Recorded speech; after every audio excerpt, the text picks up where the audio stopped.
The Chicago Cubs broke the longest drought in American sports by winning the 2016 World Series, 108 years in the making. This juggernaut trailed 3-1 to the Cleveland Indians in the Fall Classic, but rallied to win the next 3 games to take it all. As we know, repeating as champions is easier said than done. The last team to successfully defend its championship was the 2000 New York Yankees. But there's something special about these Cubbies that have us believing that they will be the champions again in 2017.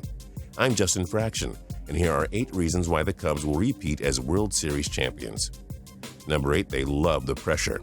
The first sign of a team being able to repeat is when they're able to overcome the pressure at any given moment. This Cubs team has shown us just how much they love playing when the lights shine brightest. They won the 2015 NL wildcard game on the road and knocked out the heavily favored St. Louis Cardinals in the NLDS. A year later, they took out the powerhouse San Francisco Giants and LA Dodgers before overcoming a historic pitching staff that carried the Indians.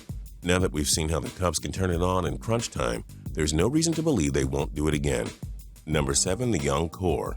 These aren't the 2009 New York Yankees, whose best players were on the wrong side of 30. This is a different team, whose best players are all young and set to dominate for years, including 2017. By the time next postseason rolls around, Jake Arrieta will be 31, and that ain't old for a pitcher. Postseason master John Lester will be 33, and he's shown that his age is just a number. Javier Baez will be 24 and figures to bring even more to the plate next season. Chris Bryant, who is becoming the NL's most dominant hitter, will be just 25. Anthony Rizzo will be only 28 years of age. Oh, and that 23-year-old Addison Russell shouldn't be overlooked either. Number 6, and they haven't reached their primes yet. If Jose Bautista is a sign of it, a lot of players don't reach their prime until they turn 30 years of age. So 24-year-old Chris Bryant, who carried the Cubs offense for much of the season, still has plenty of room to grow. Think about that. Even Rizzo is improving his stats every year. He has 32, 31, and 32 home runs over the last 3 seasons, and he batted a career high of .292 in 2016. You figure he's got some 40 home run seasons in him too. Russell has only played 2 seasons and looks to be a perennial all-star. So the Cubs won the World Series and haven't even seen the best from their stars yet? Uh-oh. Number 5, the NL Central is a cakewalk. The St. Louis Cardinals were the big bully in the NL Central, winning 7 division crowns from 2004 to 15. They won 4 NL pennants and 2 World Series championships, but they're now taking a step back after winning just 86 games in 2016 and missing the playoffs. The Pittsburgh Pirates won just 78 games after hosting the NL wildcard game in 2013, 14, and 15, and the Cincinnati Reds are in full rebuilding mode. Those Milwaukee Brewers aren't exactly relevant either. This division shall be won by the Cubs for years to come without much competition. Number 4, the National League isn't that scary. The Cardinals were the class of the National League from 2006 to 15, but as we said, they took a major step back and figure to begin a transition that'll make this division the Cubs to lose. How about the other main threats in the NL? Well, the San Francisco Giants won the World Series in 2010, 12, and 14, but they missed the playoffs in 11, 13, and 15. In 2017, they figured to miss it again. And even if they don't, the Cubs dominated them in the 2016 NLDS and are that much better. The Washington Nationals always underachieve in the playoffs, and the LA Dodgers didn't have any firepower to keep up with the Cubbies.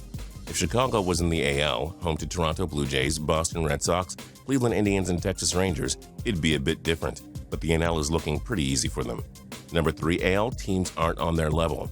Allow us to quickly break down the AL's top dogs for 2017. Boston Red Sox? No more David Ortiz. Their rotation is inconsistent at best and got badly exposed in the playoffs. Furthermore, the Cubs' rotation would shut down that lineup more often than not. Toronto Blue Jays, they could lose some key bats in their lineup this offseason, but an even bigger worry for the Jays is their bullpen. Good luck holding a lead against the Cubs' bats. Texas Rangers, yes, playoffs every year, yet no ability to get back to the World Series. The lineup is aging and Cole Hamels and Yu Darvish can't carry that soft rotation alone.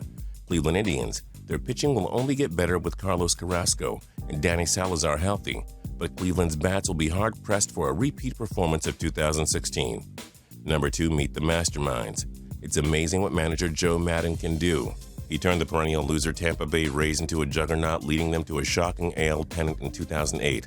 Then he joined the long-time losing Cubs and led them to consecutive NL championship appearances, winning the World Series in 2016. He's the best manager in baseball and gives any team a chance to win. And GM Theo Epstein? All we will say is he ended the Red Sox 86-year World Series drought and the Cubs' 108-year drought. You know he's good, right? And number 1, the rotation. Final 4 teams in the playoffs all had top 10 pitching staffs in baseball. Our point?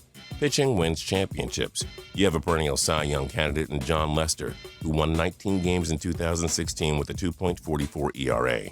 You got veteran John Lackey. He has 11 wins and a 3.35 ERA in 2016. Kyle Hendricks had a 2.13 ERA as well, and Jake Arrieta won 18 games in 2016.